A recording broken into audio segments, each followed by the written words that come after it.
Sveicināti visi! Šodien bija brīnišķīga svētdiena, kuras nosaukums bija Ģedzemenes mācība. Vai tu zini, kas ir šī mācība? Noskaties svētdienu un tu uzzināsi. Čau! Čau! Okay. Čau! Kas tev uzrunāja svētdienā? Ļoti uzrunāja tieši tas stāsts par Ģedzemām. Ar ko atšķirās Jūda no Pētera? Abi viņi bija Jēzus komandā.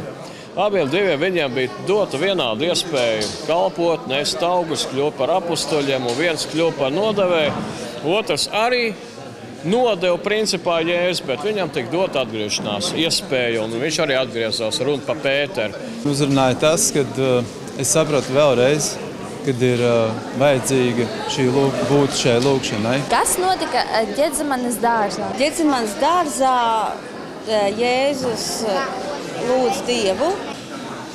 Ģedzemenē Jēzus nomira savai miesai, ieguva spēju darīt Dieva gribu.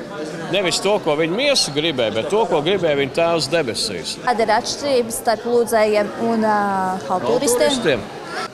Tiem, kas kārtīgi lūdz Dievu, tie iemanto stipru, spēcīgu raksturu, tie ir līderi, tie ir vadītāji, tie iemanto Dieva apsolības un paliek kopā ar Jēzu. Haltūristi ir zaudētāji. Tādi visi haltūristi, viņi vāji, uz viņiem nevar paļauties.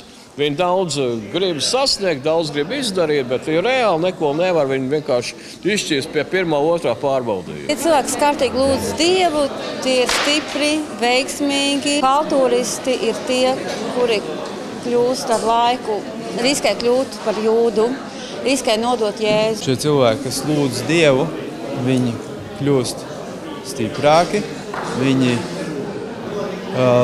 neļaujas kārdinājumiem.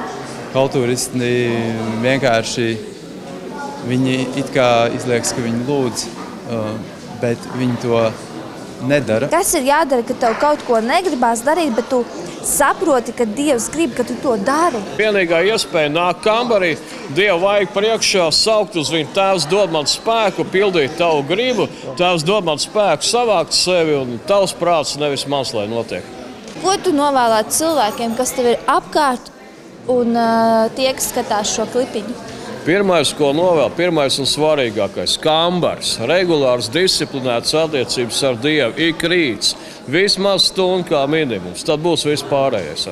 Es novēlētu tiešām kļūt par lūdzējiem, tiešām kļūt par stipru nelokām raksturu cilvēkiem. Lūdziet, tad jums taps dots, klavējiet, tad jums taps atvērts. Gaidām tevi katru sēsdienu. 14:00 Zinātņu akadēmijā un 24. novembrī būs dziedināšanas dievkalpojums. Nāc pats un ņem līdzi savus draugus.